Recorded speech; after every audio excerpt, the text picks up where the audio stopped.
ඉතින් ඔබට විතරක් නෙවෙයි බහයවසරේ ප්‍රවාසය ගොඩක් ළමයින්ට ප්‍රශ්නයක් තමයි විචාර ප්‍රශ්න. ඒක රීතිකාව. right? දරුවෝ මෙහෙමයි විචාරය කියන කාලේ බොරු වෛර ඕනේ නැහැ. ඔක්කොම විශ්ව තමයි පාඩම් කරනවා මේ. එක්ක තමන් කියවලා හොඳටම අවබෝධ කරගෙන ඒක ඇතුලේ සෙන්සර් කරනවා. එහෙම නැත්නම් පන්තිකට ගිහිල්ලා ඒ පාඩම හොඳට අවබෝධ කරගෙන ඒ අවබෝධ කරගත්තදී තමයි දැනෙච්ච දේ, තමන් විඳපු දේ, තමන් දන්න දේ, තමන්ගේ ආධ්‍යාත්මයට එකතු වෙච්ච දේ තමයි අපි විචාරයට තේරුම් ගන්නවා. එහෙම නැතුව කවදාවත් විචාරයට අපාඩම් කරගෙන බැහැ නේද? සහ විචාරයට උත්තර ලියද්දී යන්නේ කොහොමද කියලා මම අහුවම මල්ලේ කියලා කියන්නේ අපි මොන ප්‍රශ්නයකට අදාළ කොටස විතරක් අපි කොහොම ලස්සන සාක්ෂි සහිතව උදාහරණ උදාගෙන සහිතව ලියලා ඉස්සර කරන්න ඕනේ. උදාහරණයක් 10 වසර හෙටන් තියෙන පැටර්න්ස් එකට එන පුළුවන් විචාරය. ජාතකකාරව උපයෝග කරගෙන ඇති භාෂා ලක්ෂණ හේතුවෙන් උම්මග ජාතකය රසවත් නිර්මාණය විය.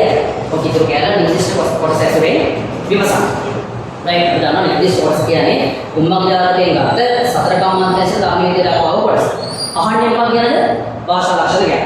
දරුවා දන්නවා සතර කම්මන්තයන්ට දීලා තියෙන කොටස ඇතුලේ ආරම්භක ඡේද ඇතුලේ තියෙනවා. කේවට්ටය රජමාගාවට ගිහිල්ලා කියනවා දේවයන් වහන්සේ කොටමේද කතාවක් ඇත. අන්න එතනින් පටන් ගන්න බොහොම ලස්සන සම්මානයක්. එතකොට ඔන්න ජාතක කතා කරුවා තමන්ගේ නිර්මාණය ඇතුලේ බොහොම ලස්සන සංවාදශීලී භාෂාවක් දාගෙන තියෙනවා. මොකද බොහොම සංවාදශීලී භාෂාවක්. ඒක විතරයි. තව උන තරම් කියනවා. ඊට පස්සේ මේ නිර්මාණය ඇතුලේ නිර්මාණය තව හොඳට කාවක් දාන්න. කියවන කෙනාට දැනෙන්න, රිදෙන්න කතෝරයක් උපමා පාවිච්චි කරලා තියෙනවා. සාලයලා ආදරමාන කියපුන්නේ කේවටයන්ස වර්චස් පිළක් කියලා. ඊට පස්සේ ගැලකුණා දෙනෝ කුමුළු බානස්සේ මජලයාගේ සභාව ගන්නවා. හොඳටම කේන්ද්‍රීය චෝලී ලකුණු රජතුමා තමන්ගේ සේනාවට අණ වෙනවා. මිනිස්සුන්ගේ පොඩුගෙඩි කපාගෙන එන්න කොහොමද? කරත්තවල ගෙනල්ලා කොමුළුගෙඩි බානවා වගේ. කොමුළුගෙඩි ඔළුගෙඩි අතර දෙන අවශ්‍යත්වය ගැලපීම සමානත්වය. right? සැටියතු රද්දවලා මස්සකින් නාද කරන සිංහරාජය කුමේ. ගණ්ඩෙන් ගසන ආශිර්වාද කුමේ. මේ දණ්ඩකින් භාරතීය පොසට රාජ්‍යයක් වගේ. ඕකේ තරම. ඊටසේ කේවට්ටය ධර්ම විද්‍යාව මොහොත පරිතුමා එනකම් බෙල්ල දික්කගෙන බලාගෙන ඉන්නවා. කොක්කාක්සේ දික්කෝ කරේ කියෝක. මේ පොකේටි කරක් වගේ බෙල්ල දික්කුණා. කොහොමද අස්සයි. ඊට පස්සේ ධර්ම විද්‍යාව අවස්ථාවේදී කේවට්ටයගේ දෙන්නේ අල්ලලා මොහොත පරිතුමා මොකද කරන්නේ? වදමනස්සේ ඒහා පස්සා වකා බෙල්ලෙන් අල්ලලා බිම උඩන වුණ. හරියට රතු පාට වදමනක් වගේ. ලේ ගෑවිලා, පස් ගෑවිලා. right? ඉතින් ඔය උපමා ටික භාෂා ලක්ෂණ නෙවෙයිද? right? ඒ විතරක් නෙවෙයි. ගීතයක වගේම, කවියක වගේම right? ගද්‍ය නිර්මාණයක් ඇතුලේ, පද නිර්මාණයක් විතරක් නෙවෙයි. ගද්‍ය නිර්මාණයේ අනුප්‍රාසයක් තියෙනවා. මොකද අනුප්‍රාසය කියන්නේ? අපි සිංහලෙන් කියන රැකට් කියලා. ඒකට දෙන්නේ සිංහලෙන් කියන රැකට් කියලා. right? දරුවා සිංහලෙන් කියන අනුප්‍රාසය කියලා.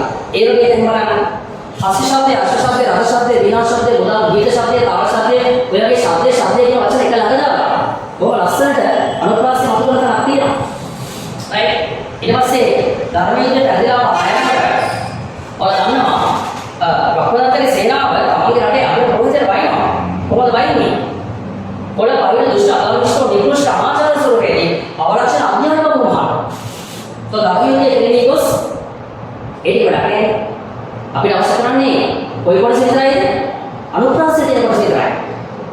right? කොළ පරිණ දුෂ්ට අනුෂ්ඨ නිකුෂ්ඨ අනාචාර ස්වරූපේදී අවලක්ෂණ අඥානම වුණා. ඉතින් රැකටි කොට බලන්න. විදුව ගණු අණුමයි. විශේෂ දශින්ද ශබ්දයේ යුක්තව. විදුව ගණු අණුම. එහෙනම් තින්දරෝ ඔය කියන පොයින්ට්ස් ටික, ඔය කියන කාරණා ටික විතරක් භාෂා ලක්ෂණ විදිහට අරගෙන ඒ වගේම කතුවරයා බොහොම ලස්සන සජීවී චිත්‍රරූප දාවන භාෂාවක් උදාගෙන දෙනවා කියන්නේ අවුදාහරණ කියනකොට අරගෙන බොහොම ලස්සන විචාරයක් ගොඩනගා ගන්නවා.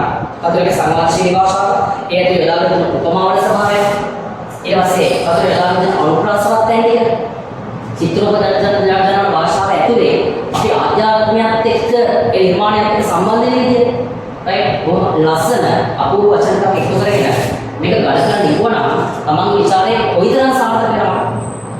එහෙම වුණාම උඹලට ලකුණු නොදී ඉන්න ලේසියක් වෙනවනේ.